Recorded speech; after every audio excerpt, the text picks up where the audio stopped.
Hello and welcome back to Beauty Bee. Let's jump straight in with a little bit of background on me.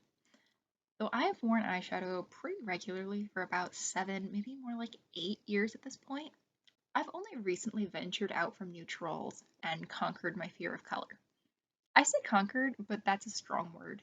If we were talking about a fear of heights, I have reached a point where I can climb ladders and don't mind staying on the 10th floor of a hotel. I'm definitely not going skydiving anytime soon. And if we turn back to makeup, I have no idea what to do with many and honestly, maybe even most of the rainbow palettes available on the market. Let's talk through one to illustrate this point. This is a Tarte collaboration palette with Jessie Page that came out for Pride, I think a year or two ago. I'm not sure who Jessie is, and this isn't meant as an insult to her, him, them, or anyone else involved in the creation or design of any of these palettes. I just have no idea what to do with it. There are these three warm matte shades at the top that I don't feel I could make a look that I would be happy with by themselves. But I'm also really not sure how I'm supposed to use these warm shades with the cooler shades in the palette. Everything's of a pretty similar depth, so I'm not sure how to create dimension. This might be the perfect rainbow palette for someone out there, but for me, it's really intimidating. I feel like I'm picking on Tarte now, but I just wanted to explain what I don't like in some amount of detail. I'll put in a slideshow of some other examples, maybe even with like a jaunty soundtrack like a real YouTuber, to show that this Tarte palette has plenty of company.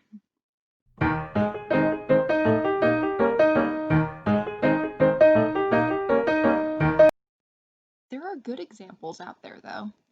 Now let's look at some, to me, more wearable rainbow palettes, starting with the ColourPop She's a Rainbow set. So I guess this isn't really a palette, but you can buy it as a bundle. We're counting it. This resolves a lot of the problems that I had with the Tarte palette. There are light, deep, and more in the middle shades. The balance between matte and shimmer shades is there, and it's been set up in a way where I feel like I can see looks that the company has laid out for me. I could keep to a column or mix and match from a couple of adjacent columns and get eye looks that I think I'd be happy with. The downside of this palette to me is that it's pretty big. 24 shades is kind of a lot, and there are quite a few glitters in here that I would never use. Here's another wearable to me rainbow palette, the NYX Ultimate Brights. This is a bit smaller, 16 shades instead of 24, and I don't think that it has quite as nice of a gradient from light to dark as the ColourPop. However, I really like how they've arranged these shades. Pick any shade in the palette. Ooh, I sound like I'm presenting a magic trick. Maybe I am. Now, choose the shade immediately to its right or its left. Congratulations, you have what you need to make a look. That's fantastic. I love not having to think. So now we know what I personally am looking for in a rainbow palette. I want a nice range from light to dark and a variety of colors, hence a rainbow palette. I want to be able to make my entire look out of the palette, and maybe most importantly to me, I want it laid out for me. Let the let the organization of the shades inform my choices. Even with an impeccable selection of shadows, if it's not uh, organized in a way that guides me to things that will work together, I won't use it. I know myself that well. And here is where the rainbow palettes for the neutrals fiend comes in. There is not just one style of rainbow palette. Here's a Makeup Geek Create Your Own palette, which is my example for the neutral rainbow, our first subtype. There's only one shade that I personally would categorize as even approaching bright in here. It's the yellow, if you were wondering. Maybe other people's ideas are different.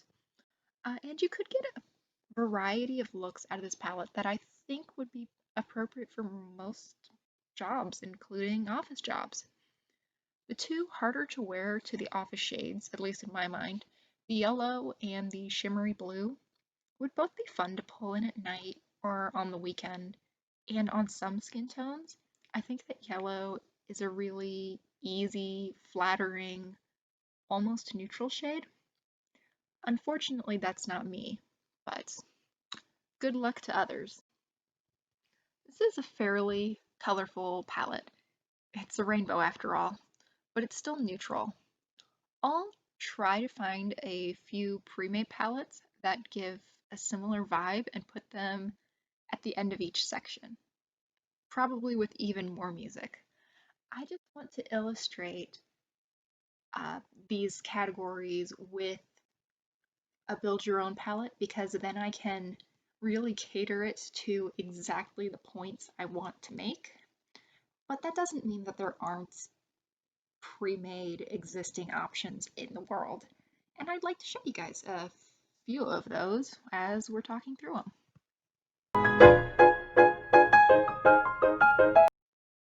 The second type of neutral palette is the classic color scheme. We know Roy G. Biv, and this Inglot Freedom System palette I've put together has representative shades for all of them except indigo. So Roy G. Biv, I guess.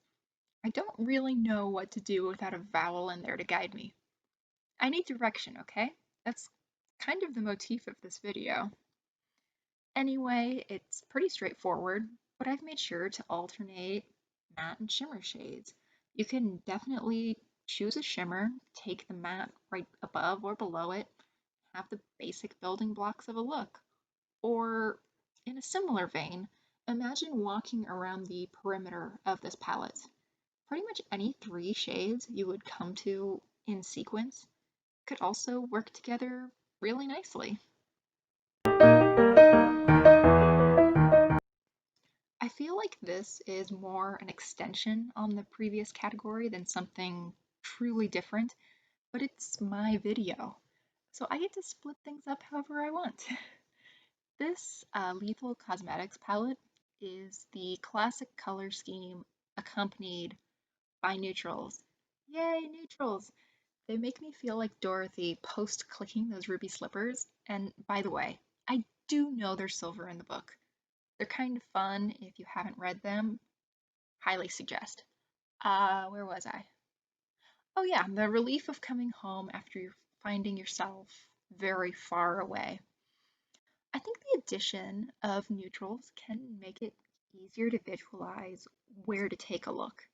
If all else fails, I feel like there's the safety net of putting any shimmer on the lid, using the neutral transition and brow bone shades, and maybe adding a little bit of black liner.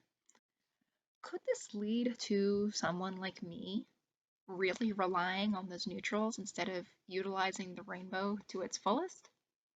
Yeah, and that's kind of the point. There's nothing wrong with looks that aren't 100% colorful, and there is definitely nothing wrong with really only wanting to add a pop of color to an otherwise neutral look. I personally want to branch out into a little bit more color, but I don't feel that weird, almost moral imperative drive to do so that I feel sometimes came across in the YouTube beauty community a couple of years ago. I'll put up a few pre-made palettes that are rainbows with a supporting cast of nude or neutral shades to back them up before I start ranting or something, because I feel like we're headed that way very quickly.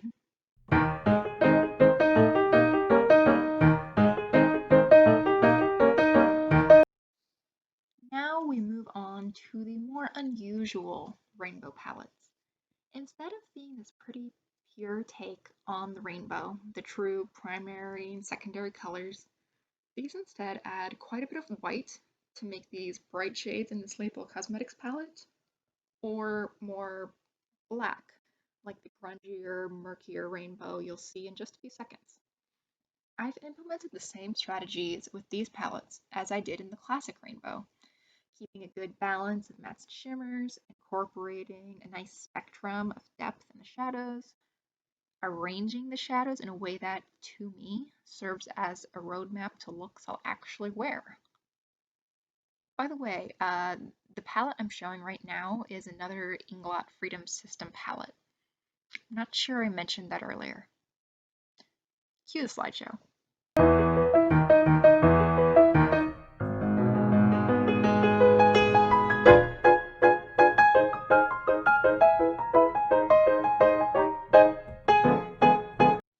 Alright, there's my breakdown of rainbow palettes that I think could be really usable for my fellow neutral lovers. I really hope this video was helpful. I know that rainbow palettes are something that I have generally approached with at least a little bit of trepidation. Maybe I'm just not creative, at least as far as makeup's concerned. But I really like having makeup looks laid out for me. And I think I might have been more willing to approach colorful eyeshadow earlier if I had stumbled across a video like this one. Thank you so much for watching. I'd love to hear your thoughts, and if you enjoyed this video, I would really appreciate it if you would like and subscribe. I look forward to seeing you next time. Oh, and by the way, I have an Instagram now, if any of you want to connect on there. I'll link it in the description box. I think that's all I've got for today. See ya!